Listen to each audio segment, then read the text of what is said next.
This video is for making fabric yo-yos. That's what these are here. These are little fabric yo-yos. And this is what they look like on the other side. This is not colors that I like together, or these are not colors that I like together, but I was just making some just to see what I could do. And here we go. So I'm going to set those aside, and I'm going to show you how I made them. And obviously I wouldn't use white like is shown here. Come on, focus. I'm not sure why my camera is not wanting to focus. I'm sorry. I would not use white thread with colored fabric. So I'm going to set that aside, and I'm going to show you what we need. First, I use this yo-yo maker. It makes life a whole lot easier. Set that aside for a moment. And some thread. And I got creative. Would you call it creative or lazy? And I taped this broken. It was a needle threader, and I taped it to the top of this since that part is broken. And please excuse my difficulty in speaking. I recently had brain surgery, so words seem to have a hard time coming. So I can cut off or take the length of thread I want, and I simply have to lift it up here and cut it off. Makes it a whole lot easier. Pair of scissors, of course. And this is my needle, and this needle, let me put this white behind, is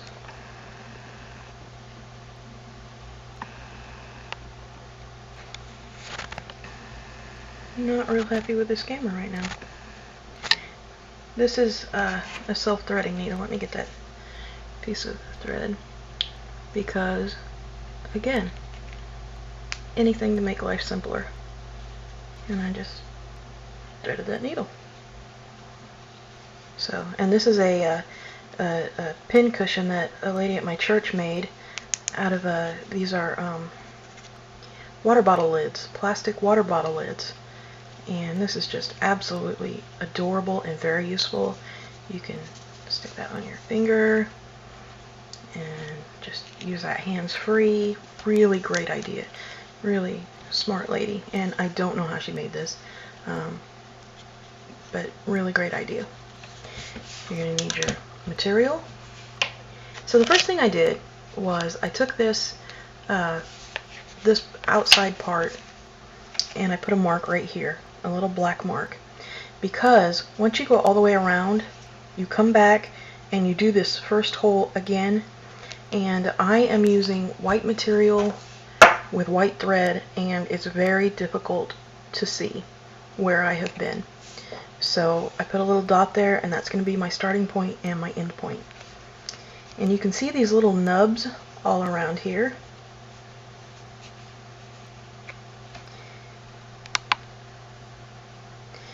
And those line up with these lines, these raised lines.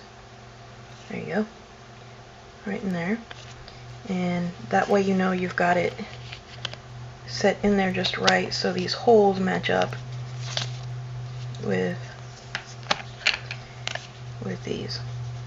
So the first thing I'm going to do is I'm going to get my piece of material, and I've just made a whole bunch of these squares that are just about the right size, maybe a little larger. I could actually make these a little smaller because I found out I don't need as much material left as I've been using. So I'm going to line that up right about there, right about in the middle, and I'm going to look for one of those nubs, which is right about there, and I'm going to get this line. Okay, I put the nub at about 12 o'clock.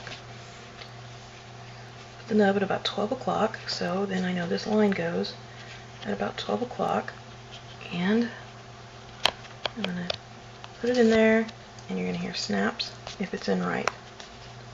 Let's see, nope, that didn't line up, did it? So take it out and twist it just a little bit. I really hope this comes out better focused than it looks. Now listen. There we go. There we go. That's in there just right.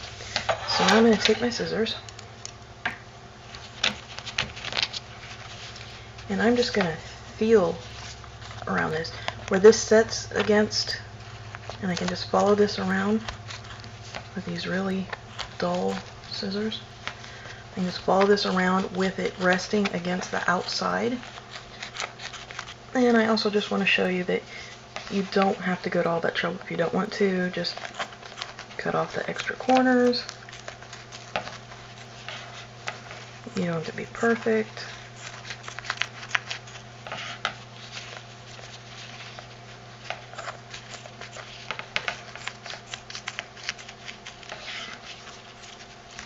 Again, I've got my arms stretched as far as they will go, trying to do this in front of the camera. You're not supposed to tell your video secrets like that. And it doesn't matter what these edges look like. They can be terribly frayed. It just doesn't matter.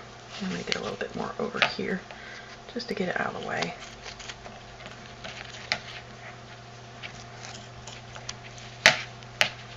And I really need a sharper pair of scissors. Alright, and so now I'm going to take my yarn, and I do about an arm's length, so, oops. And again, I'm going to use my little trick here. Cut that off. Get my needle and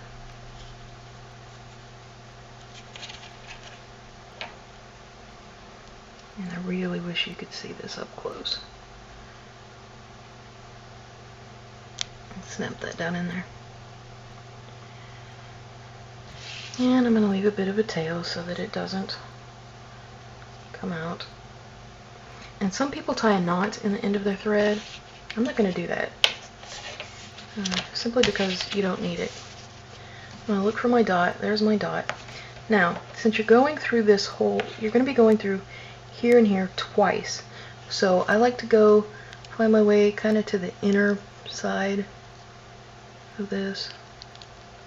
See, they're a little bit upper, so just keep going over just a little bit, kind of to the inner side. Then when I come back, I can go to the outer side. Because if you end up going the same place, you're not going to be able to pull it tight. So here we go. I'm pulling this until I have a bit of a tail left, because you're going to end up with a drawstring. So I'm going to leave that much. And then when I go back through, again, I'm going to go to the inside. So I go to the inside of that. You want to make sure you're holding these flaps down. And I want to make sure that I'm also holding this tail down over here out of the way and pull it through.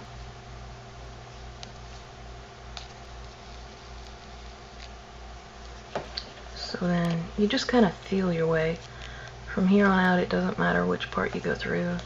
You just come up, and I'm still holding that tail for a couple of more stitches, and I go down. And always holding this underside, this flap under, so you're going through it as well.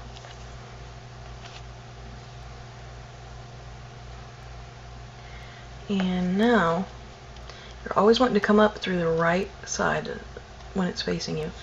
The right side. Now that you've got that pretty much anchored, you don't have to pull all the way through both of those. Just go through up, down, and then pull.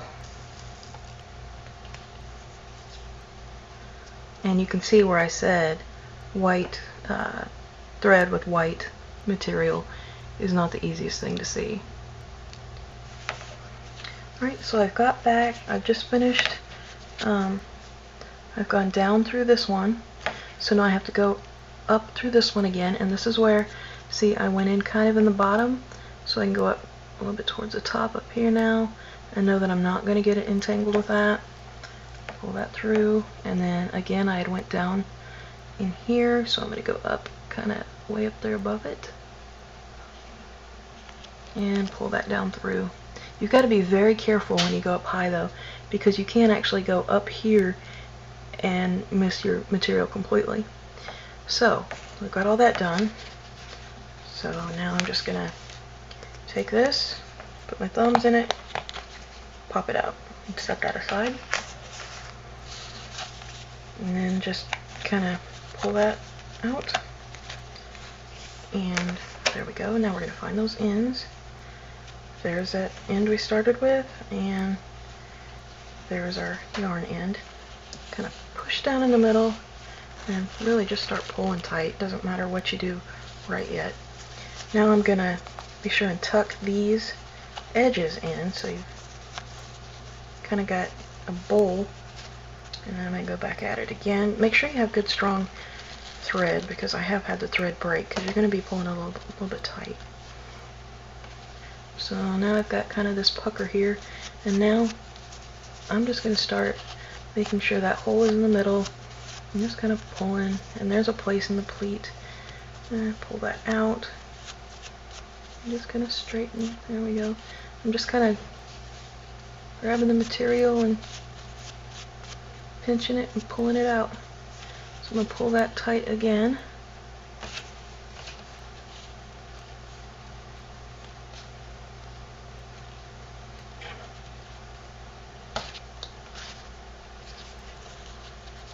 Let's see, let's get that. Pull those ends. And when I get about the pucker I want, some people want a bigger hole in the middle, some people want a smaller one.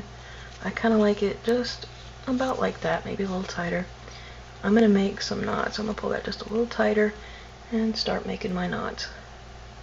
At this point I'm going to take my my needle off, and I'm going to cut that a little bit shorter so it's a little bit easier to deal with. Not too incredibly short.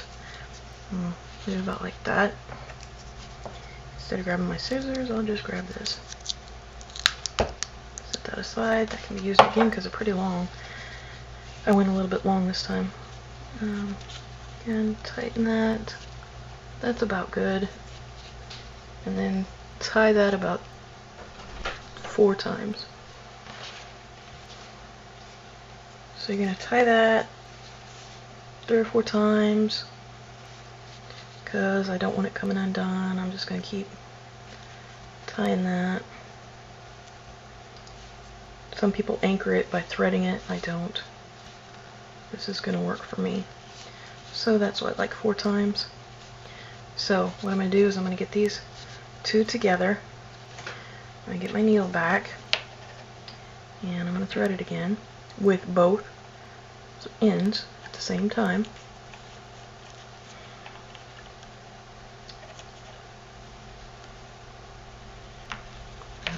That's threaded,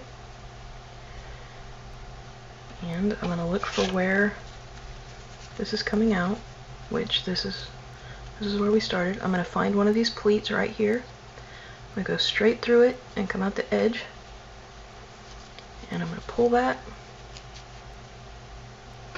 take my needle out, pull that a little bit, see where I'm folding that material a little bit, cut that real close.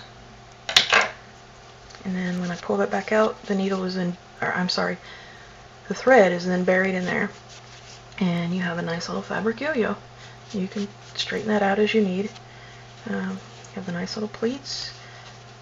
The back is now clean. A lot of people like to sew back and forth through the back to anchor it. I don't do that. I just tie it and then stick it in there. So the back is clean as well. And put this stuff aside. Again, here's what I put together. Some people make ornaments out of this. You can hang this, put little buttons on each one of these, or bells on each one of these. I've made a bunch of white ones. I plan on doing a 9 square in white with a pastel color in the middle and a pastel border, and making a quilt or an afghan or a baby blanket type thing out of that. And so if you have any questions, feel free to leave me a message. If this has helped you, please subscribe, and I will try to make more craft videos.